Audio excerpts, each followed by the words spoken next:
Hello and welcome to the 360 Speaker Series. I'm Curator of Education, Anna Smith, and today we're happy to present a conversation between artist Piero Golia and Curator Ann Goldstein. For the past 4 months, the Nasher has been leading something of a double life, maintaining all of our day-to-day museum operations while not so secretly harboring the glamorous Chalet Dallas within our walls. Conceived by artist Piero Golia and built in collaboration with architect Edwin Chan, the Chalet is above all a gathering space where a wide range of guests and performers can meet to experience the unexpected through carefully orchestrated events. Golia, born in Naples and based in LA, opened Chalet Hollywood, the predecessor to our Nasher installation, in Los Angeles in 2013. He is exhibited in major museums and galleries that include the Stedelijk Museum Amsterdam, MoMA PS1 New York, Maxi Rome, Site Santa Fe, and Gagosian Gallery Los Angeles. In 2004, his feature film, Killer Shrimps, was selected for the Venice Film Festival, and in 2005, he co-founded the Mountain School for the Arts. In conversation with Golia today is Ann Goldstein, who served as director at the Stedelijk Museum, Amsterdam, from 2010 to 2013. Prior to joining the Stedelijk, she served as senior curator at MoCA Los Angeles, where she worked from 1983 to 2009. Goldstein is recognized for major exhibitions that include A Minimal Future, Art as Object, 1958 to 68, A Forest of Signs, Art and the Crisis of Representation, and 1965 to 75, Reconsidering the Object of Art.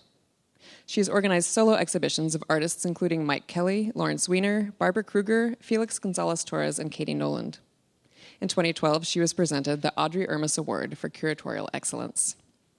I know we have a lot of very rich ground to cover when speaking about the Chalet, so I'll yield the floor to our guests of honor. Please join me now in welcoming Piero Golia and Ann Goldstein.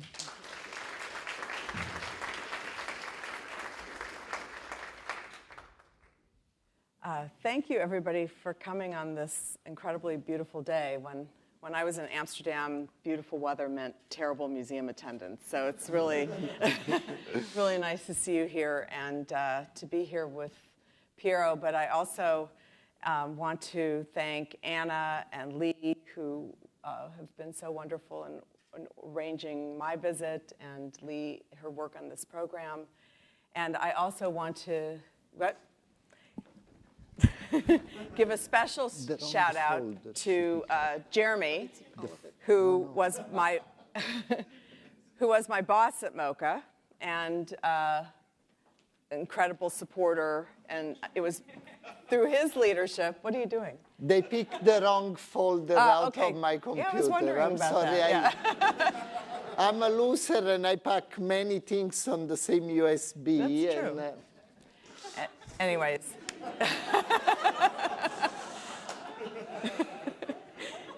We're going to have fun today.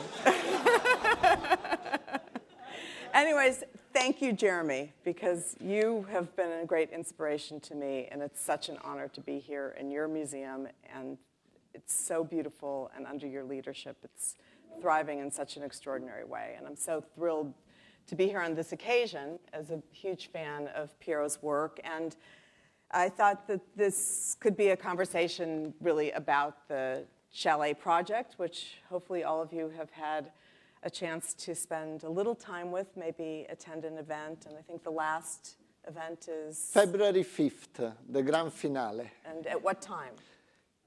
9 p.m. 9 p.m. 8 p.m. 8 8 p.m. So if you haven't come, this is the time to do it. But what you can see today are some examples of some other projects that happened before. But also, and what will come on the screen are just some images that are just going to kind of rotate through Piero's history. And I thought I would just give a little introduction of that the Chalet is, this project is in the context of a body of work of an artist who has crushed a 35-foot bus into a 20-foot art fair booth, who has an ongoing project in Los Angeles, which is a large white sphere on the roof of the Standard Hotel in West Hollywood, which is illuminated when he's in town and dark when he's out of town, who co-founded with the Los Angeles artist Eric Wesley the Mountain School of Art, which is a school which is free to the students, and all of the teachers are volunteers, and they're just going to be convening in a couple of weeks. Yes, it's an annual, well, it used to be a few months, now it's like a 2-week Yes. intensive course or school. Somebody who had a desire to bring the Raiders back to Los Angeles, to throw a loaded film camera out of a plane to film its fall successfully, to suspend gold within a large block of concrete, inviting people to, with kind of just rocks or whatever available means, to try to extract it, and to build a wall between Orange County and LA County. If you're from California, you would understand. And many of these have been realized, some not. Some seem pretty outlandish, unrealizable, or at least bound to fail. But that's really, I think, what's behind the work, which is intuitive and spontaneous and really consisting of poetic gestures that also confront and negotiate with the pragmatics of reality. And an artist who's willing to take risks and to embrace uncertainty and chaos. And so, as Anna said, Piero is you're from Naples, you trained as an engineer, you moved to LA from New York in 2003. And I feel that, I can't remember when we met, probably in the... I remember very well. Do you remember? It's terrible when... I give you a little boring 2 minutes, please. Give me, because the beginning is always weird, then I get better. I think we made it here because I remember very well, was outside Mocha, was Brenda Youngblood performance, and was the first time she talked to me. Anna and her husband are very important people who maybe are the reason why I'll make it clear. They were very important in LA to build a community of artists, so trying to look for artists and make them know each other. And many of my friends, I owe them to them. Like, I don't think we will have William playing last night if they wouldn't do everything they did for many years. So I feel what I did is just like learning from the good one and trying to do the same shit and everything. So, and everything. And then one last minute to thank Dallas, because very rarely in my career I had the second chance. Like, I always do one shit and then it burns and we move to the next project. So I always leave behind a lot of regrets and things that I wish they could have done and didn't happen. So Jeremy gave me the chance to have a second chance and finish in Dallas what we didn't add at the Chalet. Then I get better. It's the beginning that is tragic. It's the fact she's still... The folder is on your desktop. It's called PG. On your computer, not on mine. Sorry. She's the one who do the good talk and the intellectual part. I am the one who fucks it up. It's a perfect combination. Many things. No, but this image thing also comes from a thing that I never felt the need to document things because first of all, I always late, so by the time you realize that you should have taken a picture, it's too late, so everything is dismantled. If we will make it here, you will see we have way more images from Dallas than from LA. I don't think we have almost any image from LA. but it also makes sense in a way, because nothing you will see on the screen is going to be the same of being in a room. So it will be very nice if you get the chance to see February 5th, the last night, and experience in person. That was a little cut, but I really needed those 2 minutes. Well, thank you. No, thank you. That aspect of community, I think, is something that, well, that you've so sweetly attributed that I have some role in. But I think what is kind of extraordinary about what Piero has done as a stranger coming to town in LA and coming here to Dallas is kind of creating and embracing a sense of community in that way that where sometimes it's from somebody from the outside that gets us together in a way that we can't always self-organize in the best way, who kind of cuts through. And I think that that is something that I think underscores a lot of the work, and maybe in a way of if there's works that are about a sense of place, whether it's crushing a bus into a spot to fit in, or this idea of the illuminated sphere on the hotel that somehow records somebody's presence and absence. I think that that's something that a project like the Chalet gives to all of us. And each of us, when we go into that room, can find our own sense of place. And I think it's a really lovely situation. And I just thought we could launch into talking about the Chalet for a bit. And maybe if you could just talk about how you conceived it originally. No. I think before she used the word while she was going through the intro, that I think it gives the key to understand, I think, everything. That is, the thing is instinct, you know. I never went to art school. I really went to engineering school instead. I was a good student. Unfortunately, I got lost on a certain point. So I never got trained about what is art. So in reality, I unfortunately or fortunately, I never learned a language, or I never learned to make art.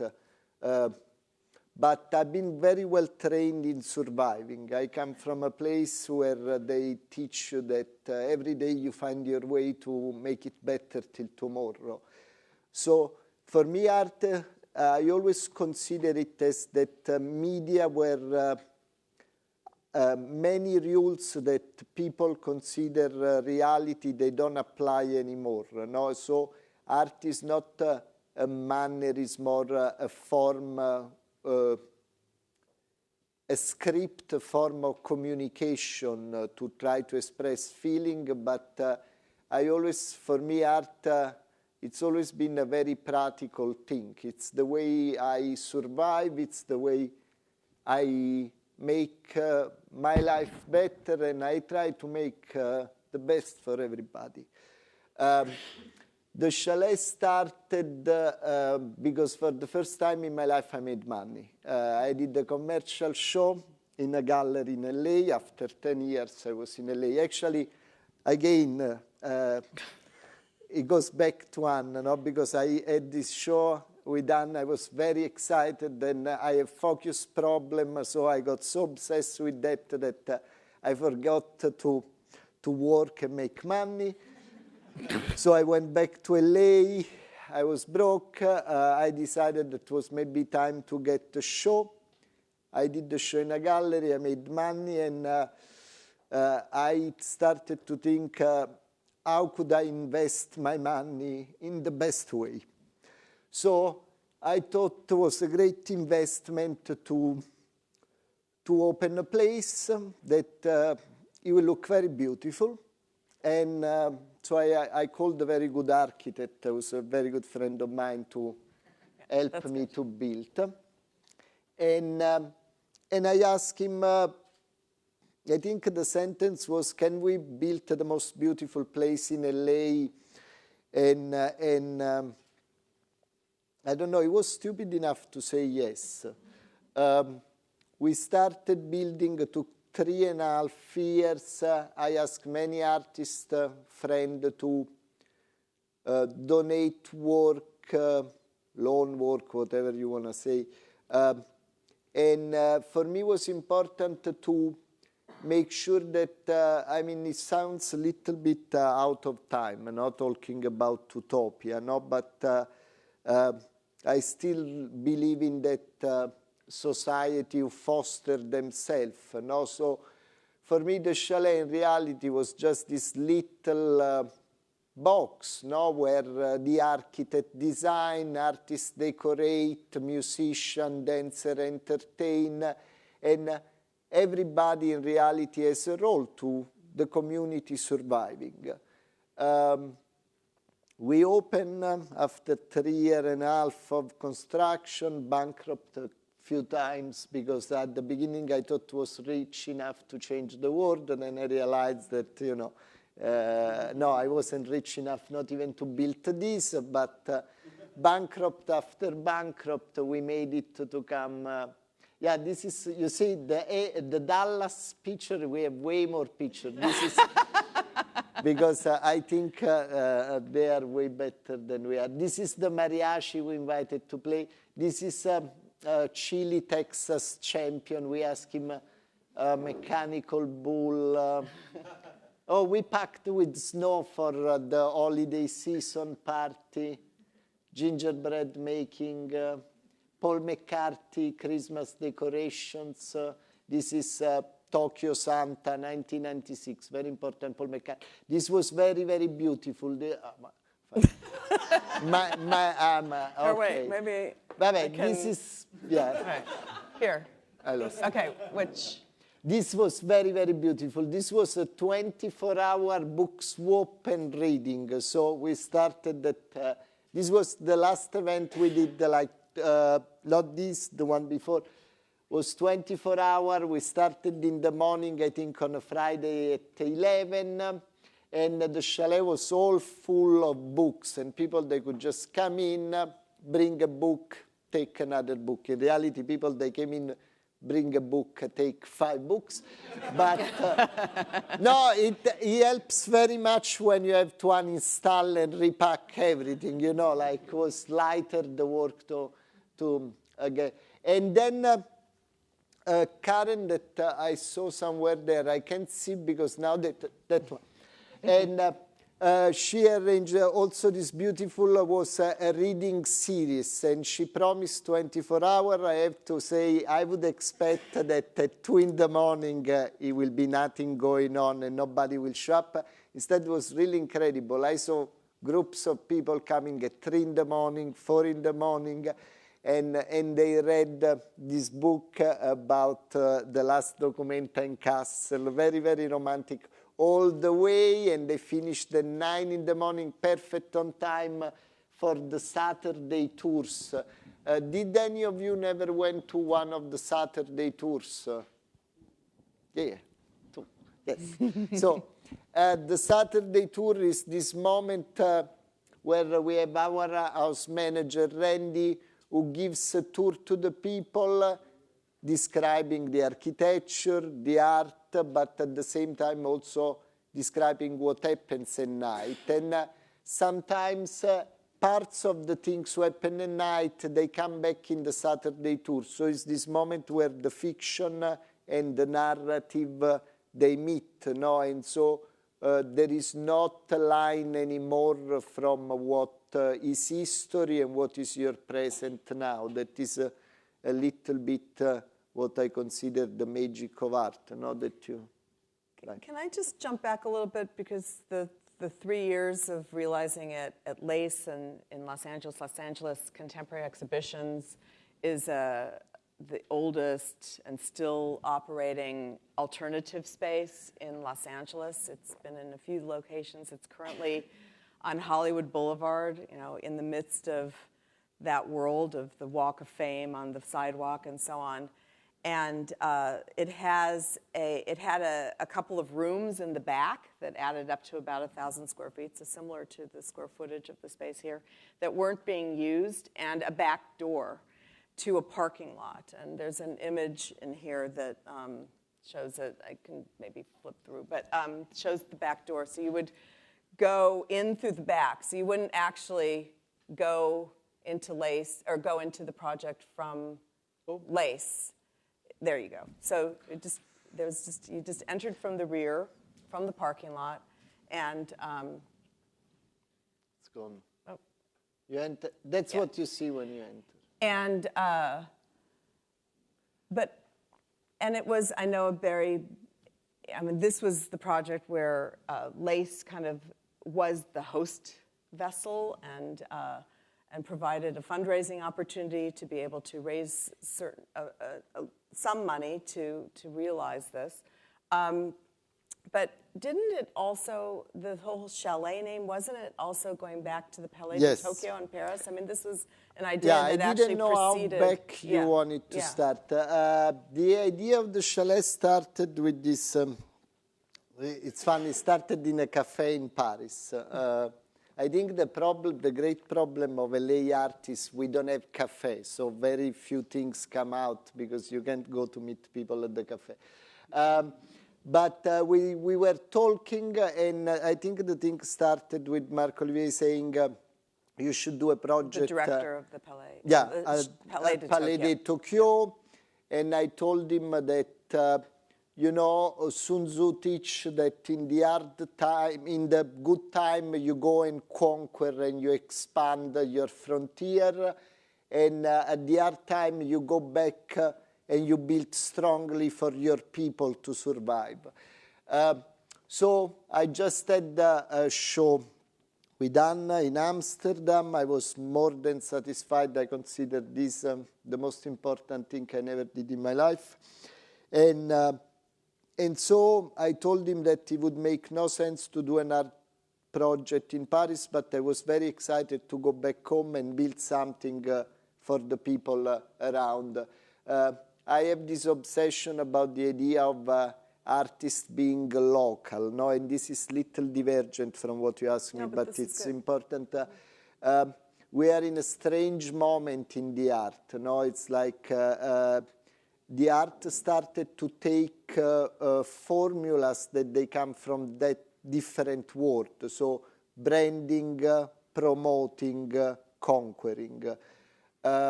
So artists, they invest a lot of time to travel, make themselves known, go to places and everything.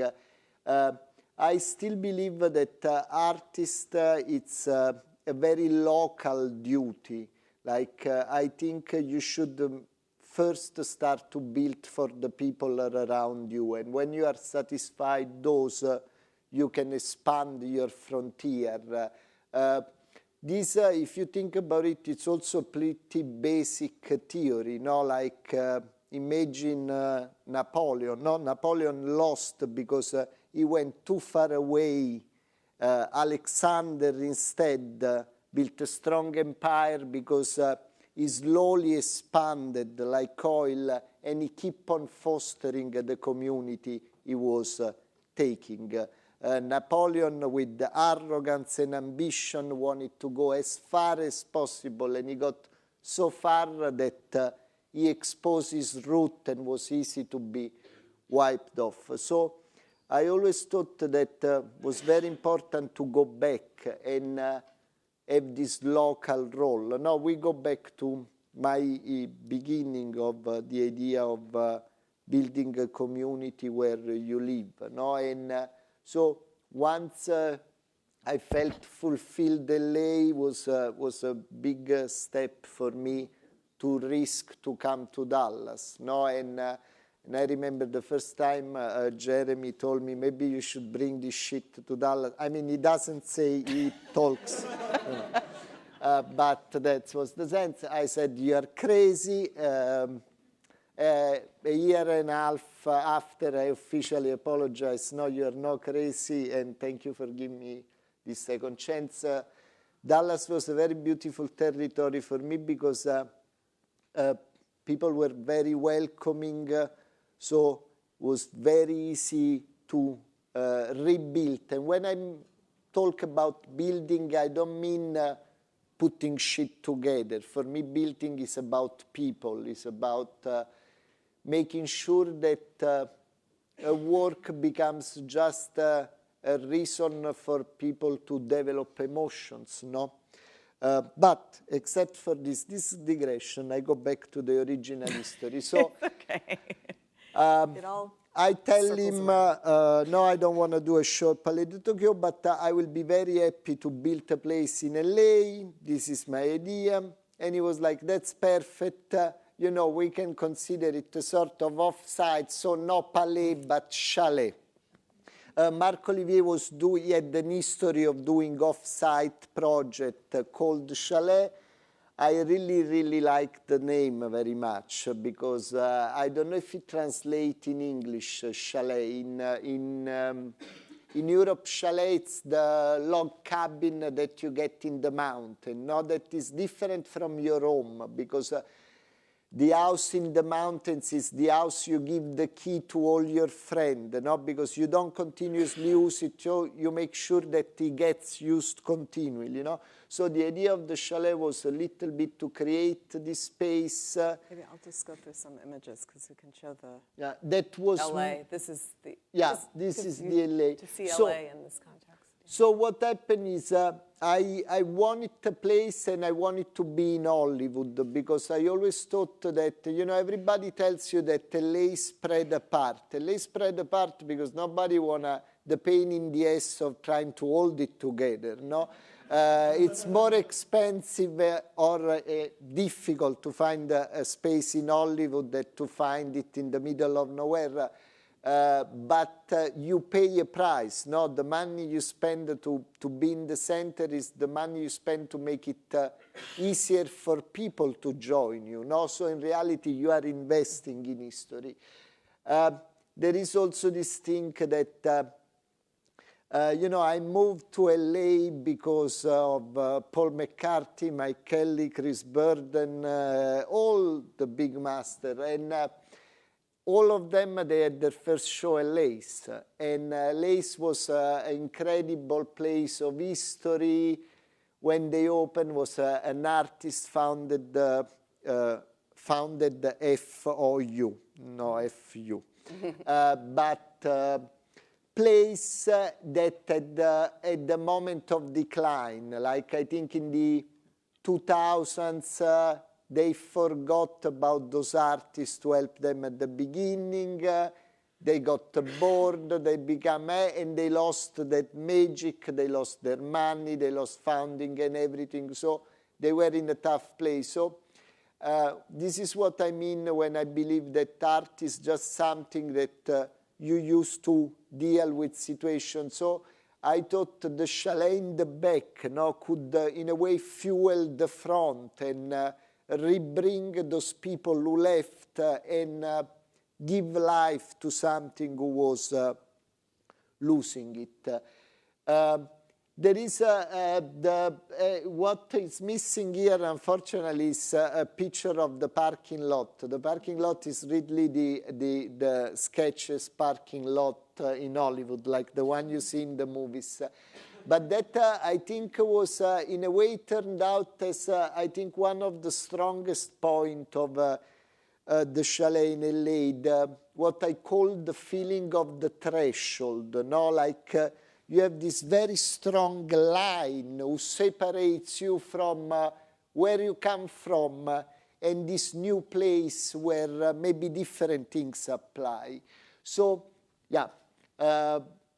And you have to imagine that here it's all full of car and trash and dumpsters and people doing cocaine in their car before into class. You know, you deal with what you get, no? But then once you cross that door, maybe things change. Or we did the best we could to try to make that door like a threshold, no? And for me, it's very important the idea that, you know, in Dallas, that door became a glass wall, no? So there is a shift in things. Like, while in LA, you are at the beginning, no? So you always have to start small. Also, I didn't have a little license, but you start small. you start to create a core. And then once you are strong of the core, you can take the risk and say, maybe we don't need a threshold anymore because this shit works and it doesn't need help. No? So in the moment you come to a museum, you have also accepted that you can't hold everything closed in a box and you being the one who opened and closed the door, because once you're in a museum, the door is always open, because that's why people build this shit, to make sure that we could all come and experience art. No, it's like my mom never had a Picasso art collection, but she brought us, me and my brother, to all the museum to see one. So I think that glass wall represents a very strong evolution from a first birth moment, and then when you get strong enough, you are ready to go in the world and everything. I think I have to say the truth, it's pretty fucking scary. Like, if you feel always more protected when you are surrounded by walls and everything. On the other side, I think was pretty emotional to see. Sometimes you see people walking on the sidewalk, in front of the museum, and you see them looking inside. You're talking about here. Yeah, and then they just come and try to open the door. Yes. Let's shift it also to a little bit to Dallas now, and there's some great pictures, and there's a kind of continuity of, well, re-envisioning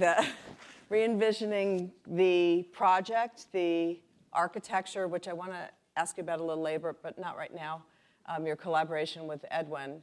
But I think it was great that you talked about the chalet idea, because of course that's kind of what we all experience in there with these beautiful, this wooden interior, and maybe instead of like in a chalet there'd be a hearth or something, but there's the aquarium of Pierre Huyghe as a kind of gathering spot, and so there were the artworks that are here of other artists, the Pierre Huyghe, the Mark Grotjahn, the Jeff Wall, Christopher Williams, piano, my husband from his class at the Kunstakademie in Dusseldorf, where people like to imagine that maybe Joseph Beuys played on this piano,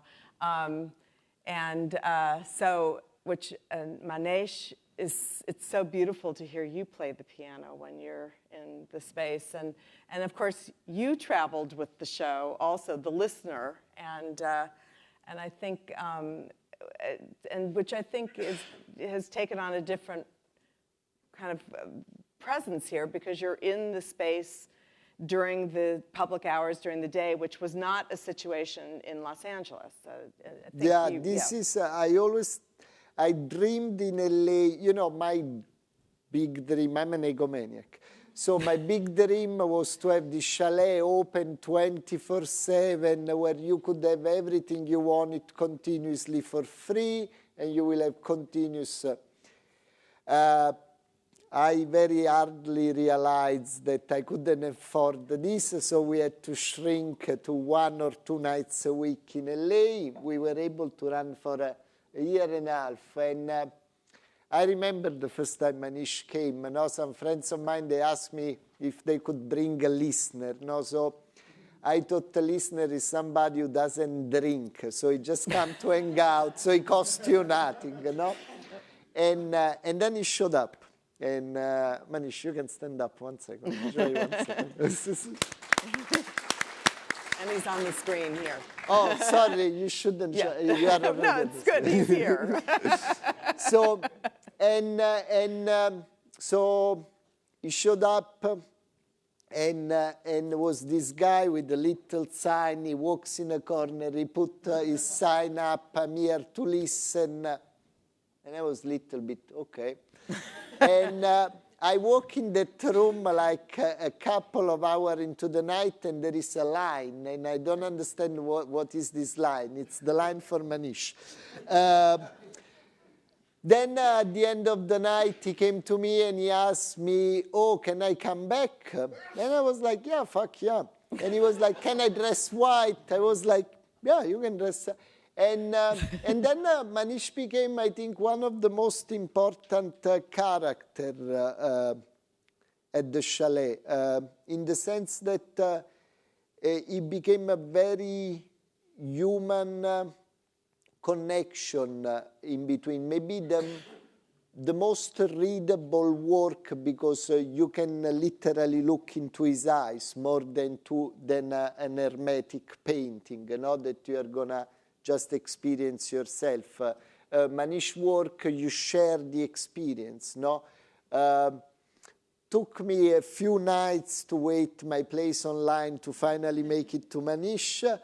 Unfortunately, in the chalet, there is this idea that everybody is equal. So no matter, I had to remortgage my house for this shit. It took me 3 nights to make it. And then I really realized what was the magic, you know, of that thing. It's like when you talk to him, you realize that there is an interest, a care that automatically connects you. You don't need to go through an object, a painting, to get emotion. The guy gets your emotion and share his and her. It's directly, beautifully experienced. And so when we came to Dallas, I remember I told Lee I wanted to bring the listener, and we were very lucky because Manish was crazy enough to pack his shit and moved to another city completely in the dark, because we had no idea what we would really do here. Like, we were still, the thing is like, you know, it's like I'm always behind. So you always make decision the day after the event already happened. So, but that's good, you know, because artists should never make decision. Unfortunately, we are human. So if I fall off here, most probably I die. But then there is no, it's interesting because there is a, you know, when Aristotle make that division in between God and man, no? And my English, it's very small, so understand, but he uses a very strong term. He says, man, it's a builder, God is a creator, no? And then there is a problem, because many people who work in this museum are paid to tell you that artists are creator, no? But then if you come and stab me again, I die. So I'm no God. So Aristotle has a problem, no? Wow, this was so beautiful, the marching band here. You should come on February 5th. Yes, she's getting me back to the... No, it's good. And I didn't know if you even wanted to talk about some of the other... other events? Yes, this is, sorry, okay, yes. We opened the first event that we did here in Dallas. You know, in LA for me was easy. I had 15 years to build my friends. In Dallas, I had 6 months. So they were very kind. They made me come here and introduce me many incredible people who's been very important to make this chalet happen. And the first thing we decided to do was to throw dinner for all these people whose work and his role in the society helped the art community in Dallas to be what is today. And also, this will be the beginning of what I call tree branching, you know, and make sure that they are good and they will bring good friends. So we will try to gather all good. And so we opened with this dinner. I asked Starling Ruby to design the plates for the dinner. And we don't have a picture of that. There was a very long table Edwin designed. It was very romantic. And we find this fantastic mariachi band, this 21 of them. No, they are really like, really incredible. Were they in your Saturday? You are the one who came to the Saturday. No. Oh, shit. Wasn't there a picture of the But mariachi? you saw the mariachi, yeah. They were pretty super romantic, no?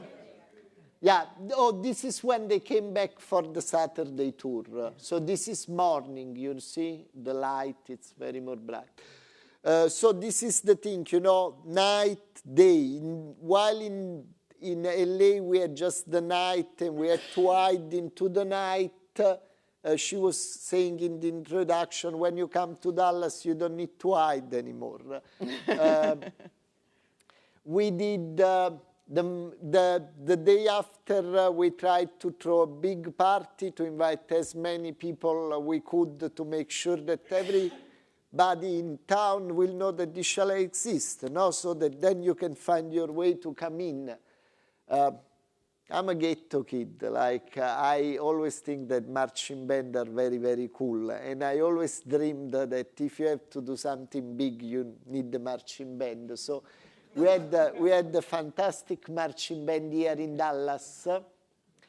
This was way better than in LA. In LA, we had few marching bands, even the UCLA one, but In the chalet. yeah, in LA was inside the chalet. I ended up one night in the room with the percussion instruments. Oh my God, yes. I remember that night because I always thought she's never going to talk to me in my life anymore. Yes, if you pack, I think there were 42 of them from UCLA in 800 square feet with 100 people there. Yes, you feel little. I think was the guy with the huge thing that he never made it through the corridor. So he got at the beginning because he never made it to join all the band in the green room. But, you know, it's all good as much as there is the momentum and you can create the tension of celebration and joy so that people will feel a special emotion. This marching band we got in Dallas, it's the top shit because they have the dancer also. So it's marching band and dancer, and they are really, really incredible. I promise I really enjoyed it so much. You know, when you are an artist, now many people will tell you that you are going to make millions of dollars because your work will be worth $1 million and you are going to make a lot of money. They are lying to you. It does not happen. You can ask masters like Dan Graham. That nobody has a yacht or house in San Bart like my dealer has. But I think we do it just for being there and enjoying that shit. So this is, the chalet, it's also, it's a community, no? So you celebrate member of the community. This is the first birthday party that we had at the chalet in Dallas. Usually we always have birthday cake ready in case somebody's his birthday because it's very important. We celebrate everything that needs to be, in a way, historicides for the community. Now we did throw a big party for Pierre Huyghe when he came for opening the retrospective LACMA. Oh, I realized if I look down, he talks louder. Hello? I remember... I look like stupid. You look good. You look good. Okay. So I remember... Just stay on the stage. Okay. There you go. I tell you the truth, I've been hanging out at the Nasher for almost a year, walking in all the secret storage and everything. And I always look at the shit in the storage without understanding what they were, because they piled them vertical. When I came here today, finally, I find out they are for this. I think because, nice. We are short, so they wanted to pump us up a little bit. I remember one night in LA that I remember I wanted, because I was watching this documentary and they told me that to be cool, you need the hottest people in Hollywood. So I remember we were in my house with a few friends, and I'm like, who's the hottest people in Hollywood? Like, we need them urgently, you know, it's like, and everybody was saying Angelina Jolie and Brad Pitt. I called I'm very good with the phone. I called everybody I know, but they all told me, the one who know them, I can't call them unless I don't have business for them, and this is not business. I don't know, because I think glory is a business, but I think here in Hollywood, the money is a business. So Jake, who was a genius, find out that night in Hollywood was a llama and alpacas beauty contest. Perfect timing. So, yeah, we've been rehearsing this for hours to make this happen. And these are the couple who won the beauty contest. This is the hottest couple on Hollywood on, I think it was November 12, I'm not really sure. They were super cute. They came in, they came early because they came straight from the competition. And so they arrived and nobody was in there anymore. They find their spot and they decided that they conquered their little section and nobody could move them anymore. That was their territory. And it's very funny because, you know, when you say why this is art, because it doesn't really look like a painting, you know. We just try to emotion people, no? And I remember there is this guy who plays in a very famous band, and he came with a girlfriend. I don't tell you the band because it's not nice with the girlfriend. And the girlfriend was a party girl, you know, it's like she came in, he was there trying to tell her about the art, but she was boring as fuck. I was there, she was checking her phone and she got a message, and the message was, where are you at? Everybody said, guys and dolls, it's a club. It was a Friday night. Why are you wasting time? And she was very disappointed that she wasn't with her friend. And she was so bored by the guy trying to tell that this painting is very important and everything. And at a certain point, I can see that she completely, her eyes lit. And she grabs the boyfriend and pulls him over to the alpacas. She spent all the night, her among the alpacas, taking picture of the alpacas. So everybody has a weak spot in their art, you know? Yeah, and I believe our duty is to make sure that we satisfy everybody's spot in their art, you know? Piero, that's so beautiful, and maybe it's a perfect moment because I think we're getting on in time. I had one question, but maybe then we can... Make them do questions. Maybe, I would imagine there's some questions from the audience, so we can... Yeah, I gave $5 to a couple of people. But and maybe this is other questions, but is there a future of the chalet? Is this after next weekend? Is it finished? Or would you like to see it again? Or it's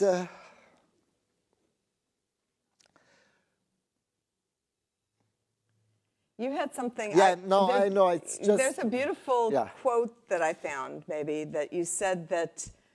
I think in an interview you were asked about what your barometer for the success of the chalet, and you said that you dreamt that it would become a legend, and that, but in that way because it stopped, because because it's then in people's memories and in kind of folklore and discourse, but not that it didn't have to continue. Yeah. Physically. I'm ready. Okay. I remember, I promise, when we close in LA, I remember very well, the first 2 weeks, they've been the most beautiful 2 weeks of my life. I spent literally 4 years, I think, obsessed with this shit. From 5 in the morning to 2 in the morning when I go to sleep, was very relaxing for once. Say, I don't have nothing to do. It's and everything. then I started to get very sad because you run into people and they tell you, oh, why did you close and everything. So I got a little depressed and everything. But in reality, you know, when we close, I never expected the future. You know, it's like I never thought we will never need one. And again, I got my second chance, and was nice because I got the second chance that is not redo the same shit, but is expanding and try to do more, but not just more in what you are doing, but to give a bigger life. No? So in Dallas, I got the gift of having the daytime. Also, I got the gift that I'm not the one paying for the bills, like. And now we are closing next February 5th. And very honestly, I don't think I will like, you know, I've been a gambler for living for many, many years. And the first thing you learn when you double down that becomes a moment that you have to pack your shit and go because you can't always double. And I really, what I got in Dallas was the best I could. And I don't have nothing to win anymore, so I think I'm ready to pack this shit and burn it. Like. Not including the art, please, otherwise I'm going to return everything who's on alone. I'm going to burn the other thing, and it's important. Oops, I want to go back just to Be the people...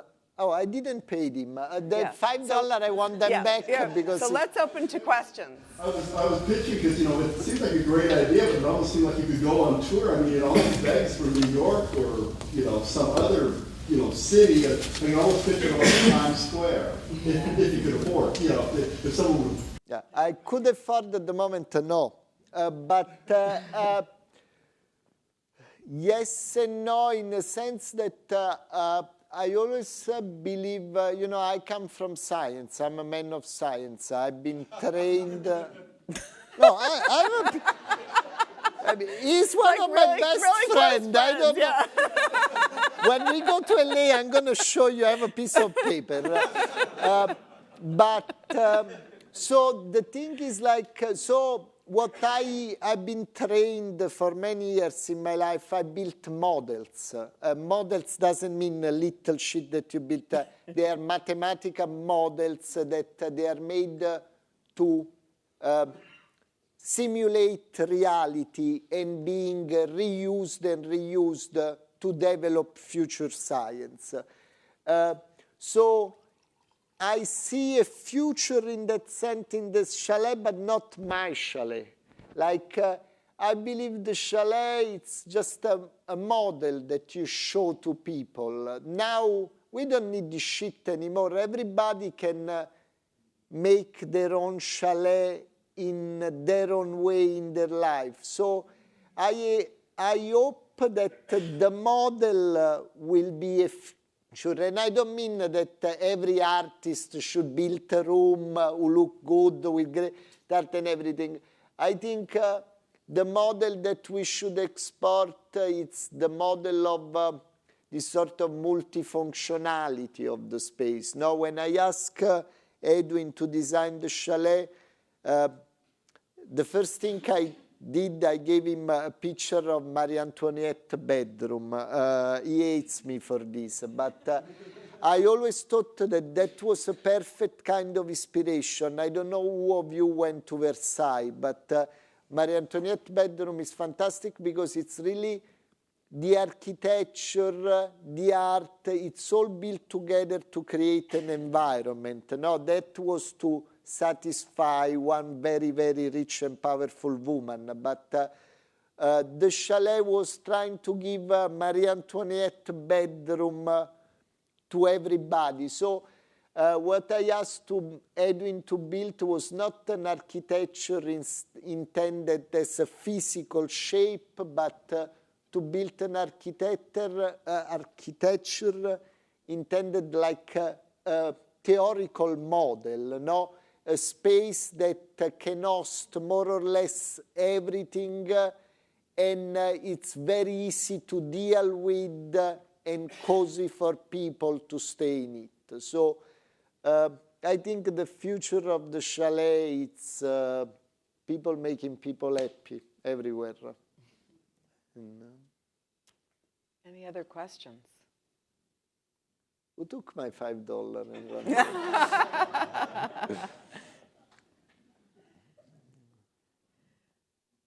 Well, I think we're going to have a reception afterwards, so maybe there's also a chance for people to chat more directly. And thank you, Piero. No, thank you. And Thank you.